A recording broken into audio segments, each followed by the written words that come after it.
बंदी छोड़ सतगुरु रामपाल जी महाराज जी की जय हो। परमात्मा की सभी प्यारी आत्माओं को मुझ पवन दास का सत्साई। बहुत सारे भगत भाई बहनों की एक शंका है, क्योंकि वो प्यारी आत्माएं नई नई परमेश्वर के मार्ग से जुड़ती हैं, पहले सत्संग इतना सुन नहीं पाती हैं, और इस भक्ति मार्ग की जो क्रियाएं हैं जो गुरुदेव ने बताई हैं वो समाज और दुनिया के बिल्कुल विपरीत हैं। तो हर बार उनको ऐसा लगता है कि कहीं मेरा नाम तो खंड नहीं हो गया, कहीं मेरी कोई मर्यादा तो भंग नहीं हो गई। चिंतित वो आत्मा हो जाती है। तो परम पूज्य सतगुरु रामपाल जी महाराज जी ने एक छोटे से सत्संग के माध्यम से उन सभी प्यारी आत्माओं का भ्रम निवारण और शंकाओं का निवारण किया है कि भाई जब तक आप अपनी तरफ से जानबूझकर कोई गलती नहीं करोगे, परमात्मा की मर्यादाओं को नहीं तोड़ोगे, और अनजाने में यदि आपसे कोई भी गलती हो जाए, कैसी भी गलती हो जाए, कैसी भी गलती का मतलब यहां तक परमेश्वर बताते हैं कि अनजाने में धोखे से अगर आपके हाथों किसी की हत्या भी हो गई है तो परमेश्वर की नजरों में आप दोषी नहीं है। यहां का जो विधान है वो अलग है और परमात्मा का विधान अलग है।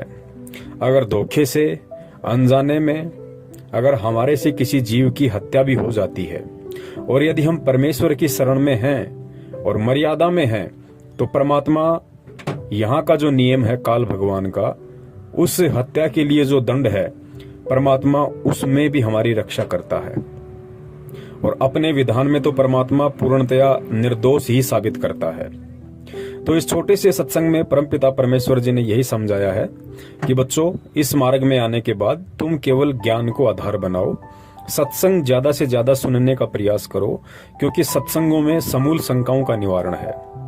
छोटी छोटी बातों को लेकर चिंतित मत हुआ करो, और ये जो परमेश्वर के नियम आपको बताए गए हैं, जो मर्यादाएं आपको बताई गई हैं कि किन किन बातों से आपकी मर्यादाओं का हनन होता है, आपकी मर्यादा खंडित होती है और परमात्मा की मेहर से आप दूर हो जाते हैं, उन मर्यादाओं को यदि आप जानबूझ के तोड़ोगे तो आप परमात्मा से दूर हो।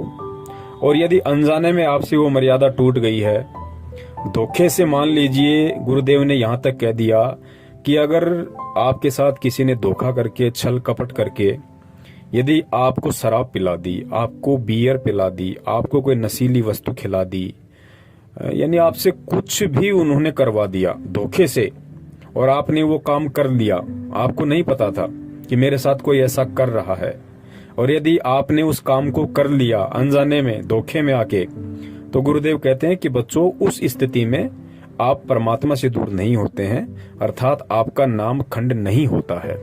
और आपने बिल्कुल भी चिंता नहीं करनी चाहिए, और परमेश्वर को दंडवत प्रणाम करके कि हे परमपिता परमेश्वर, दास आगे से सचेत रहेगा और ऐसे लोगों के संपर्क में रहने से भी बचेगा।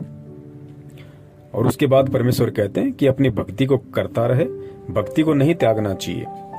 फिर कुछ भगत भाई बहन ऐसे भी हैं, गुरुदेव ने बताया कि वो लोग लोक लाज में आके, किसी के दबाव में आके और मर्यादाओं को तोड़ देते हैं। उन्हें पता है कि यदि ऐसा काम करूंगा, शराब पीऊंगा, बीड़ी पीऊंगा, मांस खाऊंगा, चोरी जारी ठगी करूंगा, तो परमात्मा की मर्यादा टूटेगी।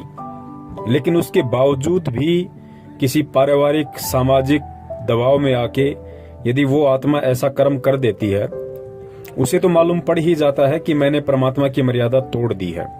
तो ऐसी स्थिति में भी परमात्मा ने उस आत्मा को यही कहा है कि बेटा, यदि तेरे से किसी ने मर्यादाएं तोड़वाई हैं, दबाव में लेके, प्रेशर में लेके, या अन्य किसी कारण से, और मजबूरीवश यदि तूने वो काम कर दिया, उसके बाद भी तू भक्ति मत छोड़ना, भक्ति बिल्कुल भी मत छोड़ना। इस नाम का जाप करना, तीनों समय की आरती, परमात्मा का सत्संग, ये क्रियाएं बंद मत करना।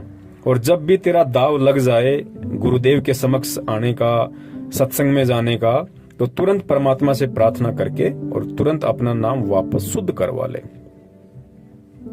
तो ये कुछ बातें हैं जो हमने विशेष तौर से ध्यान रखनी है, ताकि हम बात बात पे चिंतित ना हो, किसी के भी कह देने से हम परेशान ना हो। और ज्ञान को आधार बना के हम भक्ति मार्ग पे परम पूज्य सतगुरु रामपाल जी महाराज जी के आशीर्वाद से इसी तरह आगे बढ़ते रहें। अब सुनिए परम पूज्य सतगुरुदेव जी का एक छोटा सा सत्संग, जिसमें उन्होंने अपने मुख कमल से ये सारी बातें बड़े ही विस्तार से समझाई हैं। उसके बाद में हमें बिल्कुल भी चिंतित होने की आवश्यकता नहीं है। यदि हमने चिंता करनी है तो केवल अपने नाम की करनी है, अपनी मर्यादाओं की करनी है, कि हम परमेश्वर की शरण से दूर ना हो जाएं और जाने अनजाने में भी हमारे से कभी परमेश्वर की मर्यादाओं का खंडन ना हो। सत साहेब, जय हो बंदी छोड़ के। पूरे मानव को अज्ञान से भर रखा है और एक परिवार में एक या दो ही परमात्मा का बच्चा प्रथम आता है और वो कोई ना कोई ऐसी समस्या उसके आगे अड़ ही जाती है जिस कारण से संघर्ष करते करते भी गलती बन जाती है। तो फिर उसके लिए बताया जाता दोबारा उपदेश ले और आगे भगवान को याद करके और मर्यादाएं खंड नहीं करना, नहीं तो भक्ति नहीं चलेगी। तो एक दो बार आपको ये ऑप्शन दिया गया है और आप इसको फिर दोबारा ले लीजिए मंत्र, आप फिर स्टार्ट हो जाएंगे। जैसे किसी का मंत्र खंड हो जाता है, दूर देश में बैठा है और उसका पर जहाँ फोन आता है, प्रार्थना होती है तो उसका मंत्र खंड भी होता है, तो भक्ति बंद नहीं करनी चाहिए उसने, क्योंकि उसने नोइंगली नहीं कर रखी। तो फिर उसका जो डिपॉजिट होगी भक्ति वो सुचारू कर दी जाएगी, वो उस ओरिजिनल अकाउंट में आपकी आ जाएगी। जैसे बैंक में कई बार पैसे डाल दिए जाते हैं, कोई नंबर अकाउंट का गलत हो जाता है, बाकी एड्रेस सही है, तो फिर जाकर उसको शुद्ध करा लिया जाता है और मूल अकाउंट में आ जाता है फिर वो। तो ऐसे आप कई एक भगत कह रहा था जी, मेरे को ना किसी ने बारात में गया हुआ था और कैंपा कोला में बियर डाल दी, मेरा नाम खंड हो गया। उसके घर वाले कह रहे थे जो फिर शराब पीने लग गया। फिर वो आया, जब उससे पूछा भाई ऐसी गलती क्यों करी, कहने लगा जी मेरे साथ ऐसे ऐसे धोखा हो गया। फिर मैंने सोचा टूटता गया पी ले छक्के कोई बात हुई है मूर्ख आदमी। अब जैसे किसी के पैर पे गलती से कोई पत्थर गिर गया और उंगली का चोट लाएगी तो सारे टांग ने तोड़ दे, फिरते टूटता गई है थोड़ी सी, है बिना अकल की बात तुम्हारी। तो उसको ऐसा नहीं करना चाहिए। वो खंड आपने किया नहीं, किसी कारण से हो गया तो वो खंड भी नहीं होता ऐसे। अगर किसी ने आपके साथ धोखा किया है तो आपका नाम खंडित नहीं हुआ। फिर भी शंका बनी है तो सुचारू करवा लीजिए, वो कोई दिक्कत नहीं। और भक्ति नहीं छोड़नी चाहिए, वो करती रहनी चाहिए। किसी भी कारण से खंडित हो भी गया है, साधना करते रहिए, लेकिन इस उद्देश्य से कि फिर माफी मांगूंगा।